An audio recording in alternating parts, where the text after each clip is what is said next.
მაქსიმალური რაოდენობა კიდევ ერთხელ ვთქვათ არის 257,000. საქართველოში ძალიან ბევრი მიმართულებით არის სამუშაო ძალის სერიოზული დეფიციტი. და რომ არა უცხოელი მუშახელი არაერთი პროექტის გაჩერება იქნებოდა აუცილებელი. გამომდინარე იქიდან რომ ბაზარზე არ არის ქართველი მუშახელი, რომელიც შესაბამის სფეროში იქნებოდა დასაქმებული, ასეთი ინტერესი არ არის. პრემიერის შეფასება არ არის შესაბამის მუშახელი, თუ სპეციალისტები არ აქვს მაშინ რას მიკეთებ გადაამზადე ამ უნივერსიტეტებს რომ აუქმებ და გეგონება ისეთ დონეზეა განათლება, ესე დუხს და გადმოდუხს გადაამზადე, ხოლო თუ არაკვალიფიციური ან ფიზიკურ მუშახელზეა ლაპარაკი, ეს ჩვენი ხალხი ამერიკაში და ევროპის ქვეყნებში რომ მიდის შავმუშებად, რატო უშვებთ ამ ადამიანებს აქ დაასაქმით? ნამდვილად საქართველოში არის დეფიციტი მუშახელის, ვადასტურებ, ვიცი. და ეს დეფიციტი რით არის იცი გამოწვეული? წავიდნენ ქართველები საქართველოსთან. რაც ეს მთავრობა არის ხელისუფლებაში, ასეულობით 1000 ჩვენი თანამემამულე გასულია ქვეყნიდან. მაგიტომაც არის დეფიციტი, კაცო. და ხა ვიღაცამ ხო უნდა იმუშაოს მათ კომპანიებში, მათ ბიზნესებში. ვიღაცამ ხო თვითონ ხო არ იმუშავებს აბა ხა კობახიძე, სამშენებლო კომპანიები აქვს. ის იმ ქსელურ მარკეტებში და შემდეგ. ამისთვის ჭირდებათ ეს იაფი მუშახელი. და ზუსტად ერთი-ერთში იმ მიმართულებით, იმ გზით მივდივართ, რაც ახლა ხდება დასავლეთში. ზუსტად ერთი-ერთში მაგ წაგებულ, არაეფექტურ, დამაზიანებელ, კატასტროფულ გზას გადის ჩვენი ქვეყანა. რასაც ადასტურებს თავად. აგერ ადასტურებს პრემიერ-მინისტრი. ანუ პრემიერ-მინისტრმა რა განაცხადა, რომ ჩვენ მიგრანტების შემოყვანას გავართულებთო? არ უთქვავს. პირიქით, ჩვენ ისინი მჭირდებიან. კი, ანუ იმას კი არ ამბობს, რომ მუშახელის დეფიციტია, იმიტომ რომ ბევრმა დატოვა, გაედინება ხალხი, მუშაობთ, რომ დავაბრუნოთ ეს ხალხი, დავასაქმოთ. მაგას კი არ ამბობს. არაო, გამოსავალი ეს არის და ამას. კი, ანუ გამოსავალი ის კი არ უთქვია, რომ მოდი ქართველები გავამრავლოთ. ვინც აქედან წასულია მუშახელი ქართველი იმათ ისეთი პირობები შეუქმნათ რომ დავაბრუნოთ არა ეგ კი არ უთქვა გამოსავალი აგერ პაკისტანი კაცო ეს ინდოეთი ბანგლადეში ეს ხალხი ჩამოვიდა ან იგივე როგორც თავის დროზე მაგალითად მაშინ არ იყო სუსის უფროსი დინარაძემ გამოგვიცხა დეველოპერულ ბიზნესს ვერ დავაზიანებთო და ის კი არ თქვეს რომ მოდი ისე აუწიოთ ცხოვრების დონე რომ საქართველოს მოქალაქე ყიდულობდეს ამ ბინებს და ამ დეველოპერებს აღარ ჭირდებოდეთ თუ მაინდა-მაინც ამათი ინტერესია პრიორიტეტი უცხოურების შემოყვანა. არა, უბრალოდ მოდი მივიღოთ ესეთი კანონი რომ ისინი დაინტერესდებიან. ანუ გამოსავალი შემოგთავაზა ამ მიგრაციის კიდევ უფრო ამ პრობლემის გაღრმავება, კიდევ უფრო მეტი მიგრანტის შემოყვანა. კიდევ ერთი საკითხი ხა, რაც გაჟღერდა დღეს მე ყურადღებით ორჯერ მოусმინე თან ყველაფერი ჩავიწერე და კიდევ ერთხელ გავიმეორე პარასკევს ჩვენს ანალიტიკაში უფრო დეტალურად ამ საკითხს გავივლით.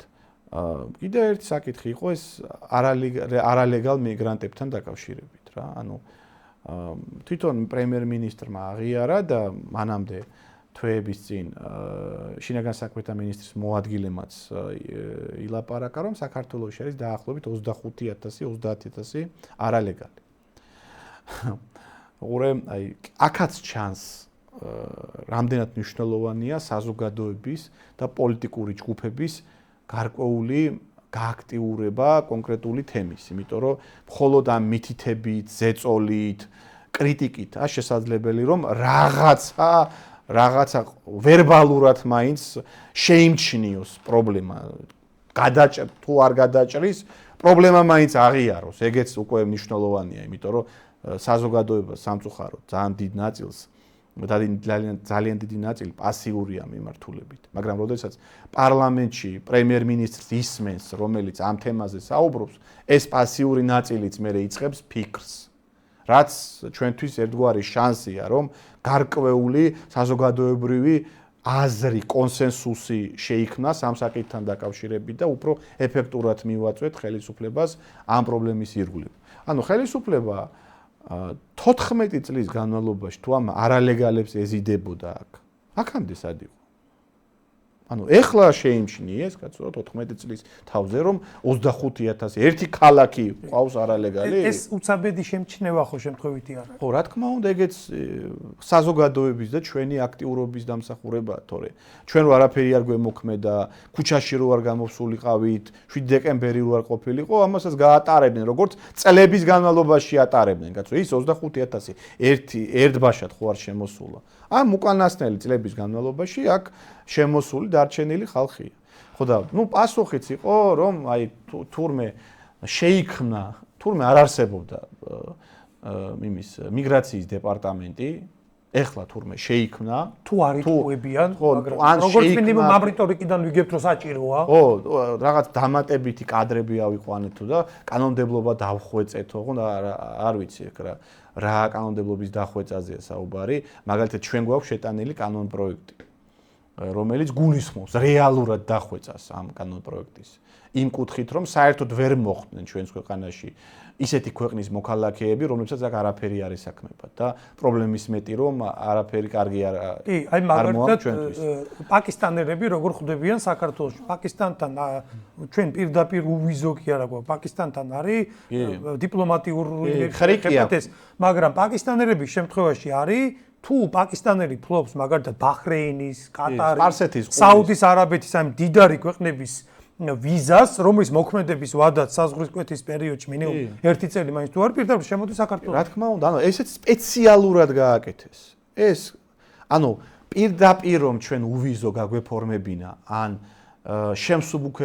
სუბუქი ფორმის ვიზა რო ქონოდა, გამარტივებული ვიზა რო ქონოდა პაკისტანთან, ცხადია ეს საზოგადოებაში დიდ ნებათაღელვას და უკანყოფილებას გამოიწვევდა. ამიტომ ეს ხრიკი გამოიგონეს. ვითომ ხალხმა რო ვერ შეამშვეს, იმიტომ რომ ვინ კითხულობს მაგ დადგენილებებს და კანონებს. ახლა ჩვენ ვართ ამ სპეციალისტებიც ვართ ამ თემის და ვიცით ახლა იურიდიული ამ მაკულატურის კითხვა, მაგრამ საზოგადოება ხო ამას ვერ იგებს. საზოგადოებას პირდაპირ რაღაცა სულ რო დაგუგლოს,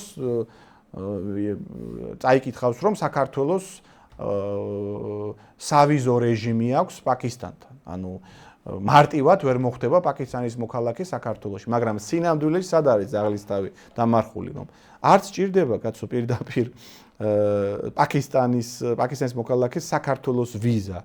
თუ მას აქვს ბინადრობის ნებართვა ამ სპარსეთის ყურის ქვეყნების, ან ერთწლიანი ვიზა აქვს ამ სპარსეთის ყურის არაბული სახელმწიფოების, არა და იქ მილიონობით არიან. იქ არიან მილიონობით. მიცემს ახლა არაბული კომპანია, რომელსაც აქ მუშახელი ჭირდება, ხო და არის დეფიციტი. მიცემს ზუსტად იმ რა თავის ქვეყანაში მიცემს. თავის ქვეყანაში აქვს. იმას პირდაპირ ჩამოიყვანს. იქ კაცო იმ დიდარ არაბულ სპარსეთის ყურის სახელმწიფოებში მუშახელი, დამლაგებელი, გასტარბაიტერი არის მაგ ქვეყნებიდან, კაცო ბანგლადეშიდან, პაკისტანიდან. იქ მილიონობით არიან, მაგრამ ჩვენ რატო ვედრებით იმას საუდის არაბეთს და გაერთიანებულ ემირატებს. ის სულ სხვა მოწყობის, სულ სხვა უსაფრთხოების, გამოწვევების, დემოგრაფიული სურათის მქონე ქვეყანაა, კაცო.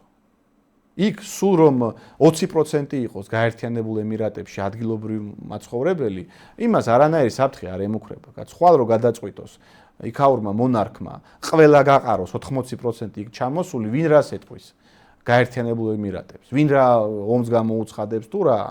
გაერთიანებული ემირატები სინამდვილეში რა არის?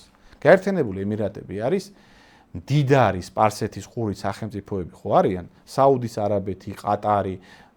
მათ შორის არის შეთანხმება, რომ მოდი რაღაც სახელმწიფოს განსაკუთრებული ეკონომიკური სტატუსი მივანიჭოთ, სადაც მარტივად შეიძლება კაპიტალის ჩატანა. რაც არ შეიძლება საუდის არაბეთში, მოდი ამ გაერთიანებულ ემირატებში იყოს. შიდა ერთგვარი თავისუფალი ო, მათ არაბული, ამ დიდარი არაბული სამყაროს თავისუფალი ეკონომიკური ზონაა, რომელსაც თან სახელმწიფო სტატუსი აქვს, კაცო, მეტი კი არაფერი, მაგრამ რამე პრობლემაა რომ დაემართოს გაერთიანებულ ემირატებს, საუდის არაბეთის, ბაჰრეინის, ყატარის, ომანის ჯარი დაიცავს. და ანუ იქ მართლა მკაცრად კონტროლირებულია ეს ყველაფერი. ჩვეულებრივ თეოკრატიული მონარქია იქ რამე დემოკრატია კი არ არის კაცო. ეკონომიკური თვალსაზრისით დააწყობთ უბრალოდ მთელი სოფლიოდან იქ დიდარი ხალხის ჩასვლა, იმიტომ რომ ის ხალხი ვერანაირი საფრთხეს ვერ შეუქმნის. რა პოლიტიკური გავლენა უნდა მოახდინო შენ გაერთიანებულ ემირატებში, ან ვიზზე, ან რაზე, რა უნდა დაამკვიდრო, ქრისტიანობას გაავრცელებ თუ რაღაც გეოპოლიტიკურ რაღაც ამოცანაში ასვლებ.